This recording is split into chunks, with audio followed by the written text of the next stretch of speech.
welcome back to Made by Dad. He does the making, I do the talking. Same deal as always. Quick fact before we start. The classic gunslinger duel, two cowboys facing off on a dusty street at high noon, hands hovering over their holsters, almost never actually happened. In the entire recorded history of the American West, historians have found maybe one or two duels that even loosely resembled that. There's Wild Bill Hickok in 1865, and that's basically it. Everything else, the fast draws, the wide brim hats, the mysterious drifter with no name, is a 20th century movie invention. Old cowboys mostly wore bowler hats. Real gunfights were messy and drunk. Nobody said, "draw." Which is kind of the point of today's build. Because Dad didn't build the real West. He built the West we made up. The one that lives in our heads. And here's the interesting part. Dad grew up on Westerns too. Just totally different ones. In the Soviet Union, they didn't get John Wayne. What they got were East German films from the 60s, starring a Serbian actor named Gojko Mitic, always cast as a Native American hero fighting European settlers. Movies like Sons of the Great Bear, Chingachgook, the Great Serpent, The White Wolves. Basically, Westerns from the other side. So when Dad thinks cowboy scene, he's not seeing what I'm seeing. He's seeing the outsider, the one watching from the ridge. Which might be part of why this build feels the way it does. A gunslinger, a giant rattlesnake, a skeleton, a cave that shouldn't be glowing. Let's get into it. So, quick thing about the kind of West this is. There's actually a real genre for it. It's called Weird West. It's what happens when you take everything cool about Westerns, the loneliness, the gunfights, the wide open nothing, and add something wrong to it. Ghosts, demons, portals, cults. You probably know it without knowing you know it. Stephen King's Dark Tower series, Red Dead Redemption's Stranger Side Missions, Bone Tomahawk, Priest, even parts of Rango. It works because the American West is already spooky. It's isolated. It's vast. Historically, if something bad happened to you out there, nobody would ever know. That's fertile ground for horror. And it turns out, you don't need to be American, or have grown up on Westerns to feel it. My dad grew up in a Soviet town where nobody made cowboy movies. But he took one look at this scene and knew exactly what mood it needed. Which tells you something. The West isn't a country, it's a state of mind. Here's a small thing that stood out to me watching Dad work on this. The skeleton in the scene. Dad placed it at the bottom of the wooden ladder, not on the ladder. That's a real choice. Because there's a difference. A skeleton on a ladder means somebody died climbing. They were reaching for something.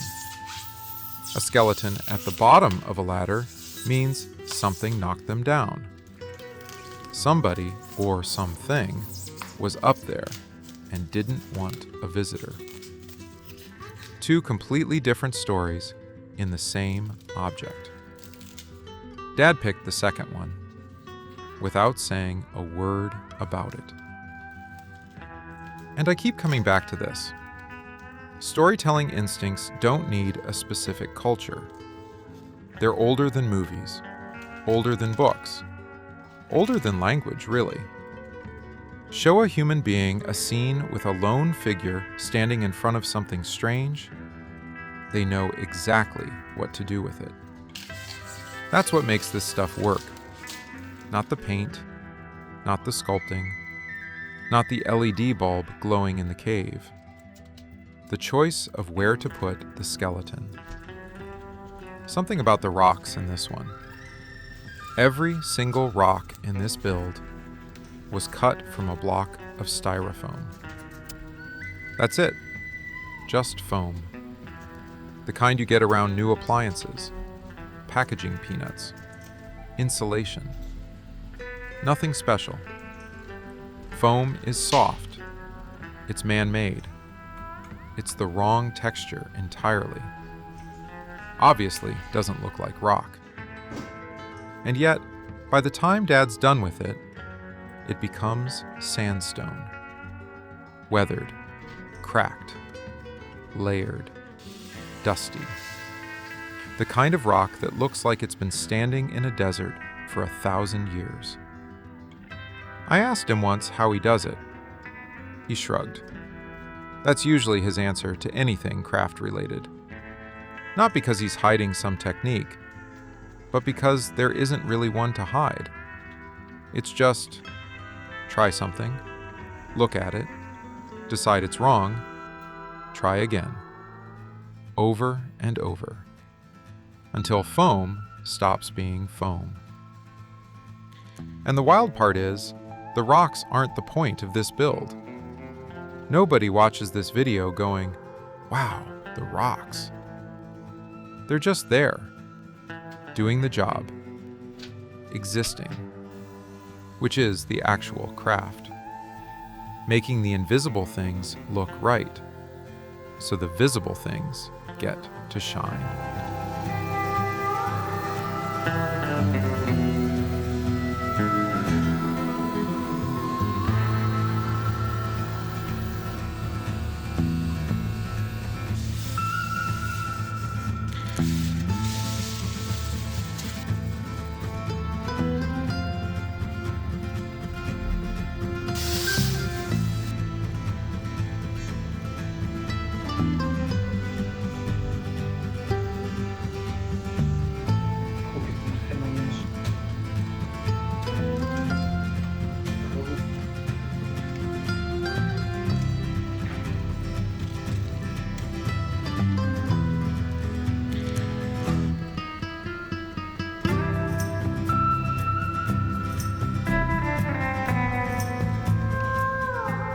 Here's something I've been thinking about.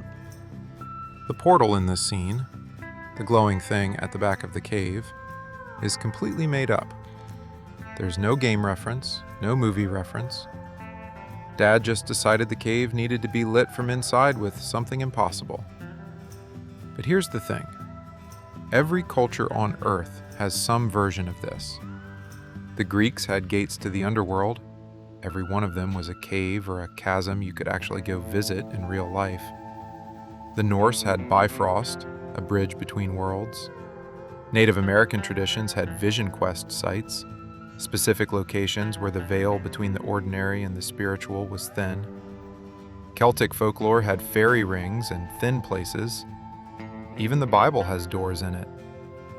Jacob dreamed of a ladder to another world. Jesus talked about narrow gates. Portals show up everywhere in every religion. So this glowing green cave Dad built, it's actually part of a very, very old story. The one about a lone person at the edge of the known world, standing in front of something that shouldn't exist. Every human being has told that story at some point. Around a fire, in a book, in a video game, now in a diorama, on a table, in a workshop in Eastern Europe. Same story though. Same one. All right, one more thing before we close. The small stuff on this build is where the actual story lives. Think about what Dad put in this scene. Not the main character, the extras. The skeleton at the bottom of the ladder. That's a previous version of the guy standing in front. Same story, different outcome. He's a warning. The wolf on top of the rocks, silent, watching, not attacking, just observing what happens next. The rattlesnake wrapped around the arch, Impossibly big.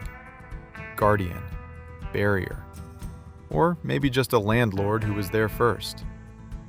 The spider at the base of the cave. The thing you never see coming.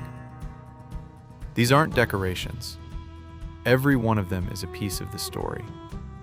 The gunslinger walks in, and every creature in the scene is a possible cause of the skeleton at the ladder. Dad didn't tell me any of this. He just placed them there. But when I look at the whole scene, I can read it, which is the entire point of this kind of art. You look at it once, and it tells you a story, even if nobody wrote it down. All right, winding down. The best dioramas aren't just pretty scenes. They're moments frozen right before something big happens, or right after. And you get to fill in the rest with your own head. That's why we're going to keep doing builds like this one. There's more room in dark than in bright. More story. More silence. Real quick, if you're liking what Dad's doing, the subscribe button really does help. It's what makes us keep going. And if you drop a comment, I read them all to him. He doesn't speak English, so I actually translate every one. Doesn't matter what you write, even just hi makes his day. Really. Made by Dad. That's the whole thing.